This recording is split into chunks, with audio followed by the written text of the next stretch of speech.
Olá, sejam muito bem-vindos à segunda parte do nosso Bem-vindos. Espero que tenham aproveitado para descansar, porque agora vamos ter uma segunda parte da rumba.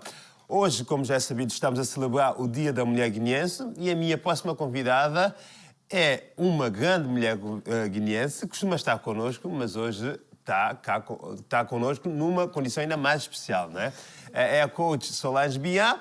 Ela que, como já disse, nasceu na Guiné, viveu lá até os 17 anos. A Solange hoje vai-nos falar sobre o empreendedorismo presente no cotidiano das mulheres guineenses. Olá, Solange. Olá, bom dia. Bom dia, boa tarde, muito bem-vinda novamente. Obrigada. Parabéns por ser uma grande mulher, por ser um exemplo para gerações que vêm a seguir. A Solange tem essa percepção de... aliás, antes de mais, como é que é ser uma mulher guineense na diáspora? Ser uma mulher guineense na diáspora é interessante, no meu ponto de vista. Acho que é um pouco semelhante a ser uma mulher guineense na Guiné, porque muitas de nós acabamos por fazer o que as nossas mães e as nossas tias, as nossas avós também fizeram, fazem lá, que é empreendermos. Somos mulheres empreendedoras, somos mulheres que fazemos muitas coisas em áreas muito diferentes, portanto acredito que é um bocadinho a semelhança de ser uma mulher guineense também na Guiné, neste caso em África e na Guiné. Porque muitas das minhas amigas também têm comportamentos e formas de estar também um pouco semelhantes a mim, eu acredito. E costumas estar em contacto com muitas mulheres guineenses que estejam cá? Sim, tenho contacto com algumas pessoas da minha família e não só, algumas amigas. Não trabalhei com muitas guineenses, por acaso, em Portugal, e enquanto eu vivi no norte do país também tinha muito pouco contacto com a comunidade africana no geral, e a guineense também, mas aqui em Grande Lisboa sim. E uma boa parte desse contacto também passa pelas redes sociais também. Hoje em dia é inevitável. E desse contacto, das conversas que vai mantendo, o que é que vai... que sentimento é que vai ouvindo dessas suas amigas? Uma das coisas que se destaca é, de facto, a questão de sermos mulheres que aprendemos, acho, na minha opinião e naquilo que eu vejo, naquilo que eu observo, aprendemos muito com as nossas mães, com as nossas tias, e acabamos por fazer também muita coisa em áreas muito diferentes. Sou muito orgulhosa das minhas amigas e algumas familiares também, porque são mulheres que se destacam em diferentes áreas e em toda a Europa, não só em Portugal e até nos Estados Unidos, portanto tenho muito orgulho delas. Claro. Solange, escolheste este tema para falarmos hoje, o empreendedorismo, a capacidade de empreender das mulheres guineenses. E como tu começaste por dizer, é uma capacidade que tu reconheces já desde das mães, das avós, né? Das gerações anteriores. E que esta capacidade vem desde muito cedo e já é feita lá na Guiné. E que tu sentes que também vai sendo replicada cá também, porque tu sentes que é uma coisa... É algo que vem da nossa educação, não é? Faz parte quase da identidade. Da nossa experiência, exatamente. E, portanto, sim, eu ia-te pedir que nos falasses um bocado mais sobre este tema. O empreendedorismo da mulher. Muito bem. A mulher guineense, no geral, independentemente do local onde vivem, porque há as mulheres que vivem nas grandes cidades ou nas cidades maiores. Eu, por exemplo, nasci e cresci em Bissau. A minha mãe nasceu no interior, mas depois cresceu em Bissau.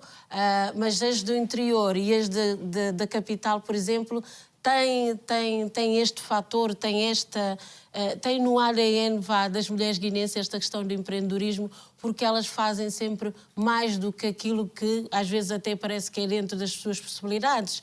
São mulheres que normalmente não têm só uma atividade, por exemplo. Quem trabalha na função pública, que era o caso da minha mãe, muitas delas, uma boa parte delas, têm um pequeno negócio, vendem roupas, vendem calçado, por exemplo, há mulheres, eu vou dar o exemplo de uma tia que trabalhou sempre na função pública, no hospital em Gabu, uma das cidades maiores da Guiné, mais importantes, e ela, por exemplo, sempre teve uma atividade paralela. Era costureira, ia comprar artigos e produtos no Senegal para vender em Gabu e até em Bissau. E já acontece nos últimos anos ela trazer as coisas e vender cá, e comprar cá e levar. E a filha faz igual.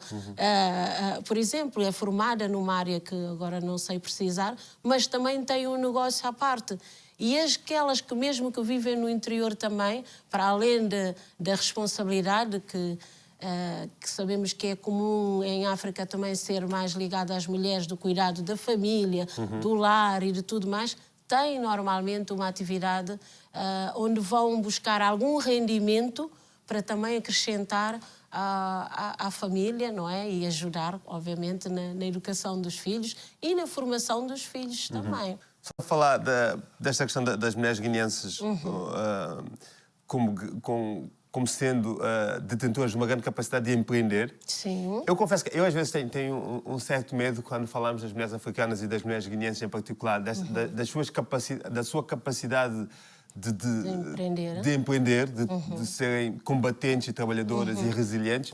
Eu tenho um certo receio que nós estejamos a romantizar esse lado, essa questão, o esforço que muitas vezes é feito por elas. Talvez, não sei, corrige-me tu se eu estiver errado, o esforço que é feito por elas por não terem outra alternativa.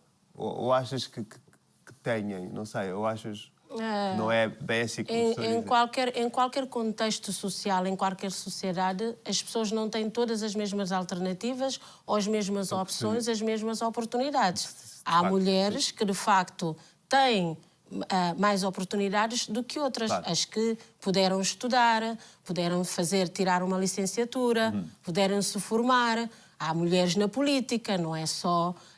não estão lá só os homens, há mulheres no tecido empresarial, por exemplo, guineense. Sim, mas aqui também são poucas, se compararmos, não é? As mulheres ainda não são metade, não é? Sim. Em nenhuma parte do mundo, por exemplo, no governo. As mulheres ainda não representam metade desse grupo. Mas em todas as sociedades, como eu estava a dizer, há sempre quem tenha mais ou menos oportunidades. O que é comum na África, que eu conheço, na Guiné, mas vejo o mesmo exemplo, por exemplo, nos Palopes, é as mulheres que, com muitas ou menos oportunidades, acabam por fazer parte da forma de estar também das pessoas, de não se limitarem àquilo só que conseguem ir buscar. Talvez se o país tivesse ou distribuísse melhor as riquezas do país, não é? E o país pudesse, de facto, dar mais às mulheres, já que estamos a falar das mulheres, talvez elas fariam outro tipo de coisas. Se calhar faziam voluntariado, como as mulheres fazem aqui, por exemplo.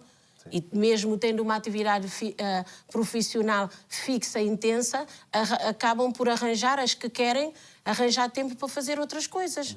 Eu, por exemplo, tenho alternativa e, no entanto, não tenho só uma atividade. Tenho 3 atividades profissionais. Claro. E não é por falta de oportunidades, é sim por opção. Mas eu também percebo que esta minha forma de estar também, sem dúvida, é influenciada por aquilo que eu vi e vivi durante muitos anos dentro da minha própria família e na comunidade guineense.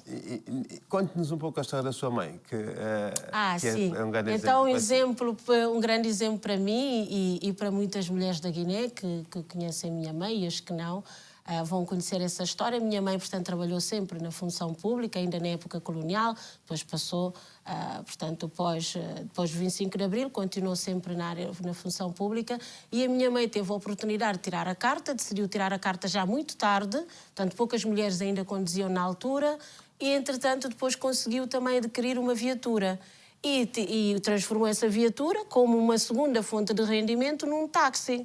E o que é que acontecia? Os motoristas praticamente dia sim, dia não levavam a receita à minha mãe. Ela ficava muito chateada, muito frustrada com a situação. E um dia a minha mãe decidiu que no horário pós-laboral, portanto ela trabalhava, julgo eu, até às 3 da tarde, por volta das 5, 6 da tarde, e eu fui muitas vezes acompanhar a minha mãe, as pessoas que me conhecem desde pequena sabem desta história. Então a minha mãe, no horário pós-laboral, ela pegava no táxi dela e ela sim fazia as corridas e fazia o dinheiro que ela conseguia fazer nesse horário, talvez por volta até das 9, 10 da noite no máximo. Portanto, a minha mãe é a primeira, ou foi a primeira mulher taxista Na Guiné-Bissau. Guiné-Bissau. É um exemplo de empreendedorismo.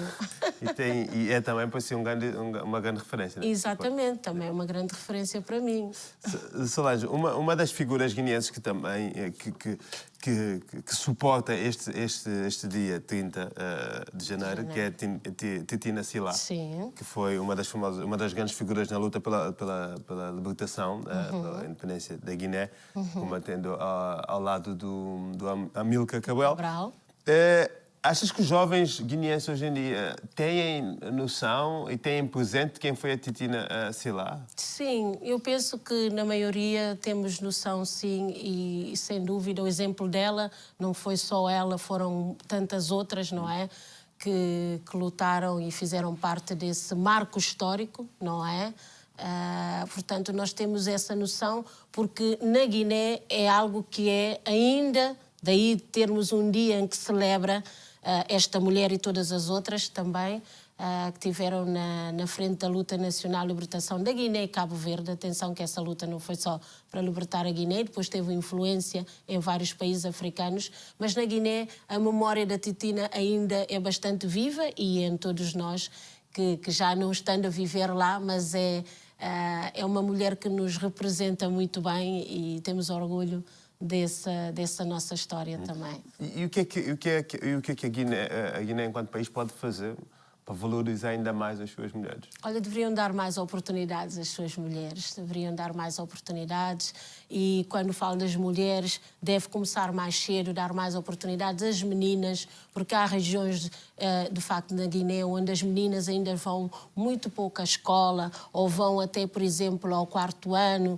e depois não têm condições porque a própria região, a própria zona onde estudam, onde vivem, não oferece mais. Mas há experiências, há situações em que as meninas são obviamente influenciadas ou retiradas da escola mais cedo. Isso sim é algo que o governo da Guiné, todos eles, não só o atual, mas todos eles do futuro, devem ter como preocupação, que é para podermos manter, de facto, uma sociedade mais equilibrada, tem que ter, de facto, as oportunidades mais iguais também. E para fecharmos, Solange, uma mensagem agora sim para as mulheres guineenses, as empreendedoras e as não empreendedoras, ou as que querem empreender, mas ainda estão com aquele receio, puxe também nos seus galões de coach e puxe por elas. Este é o momento. Muito bem.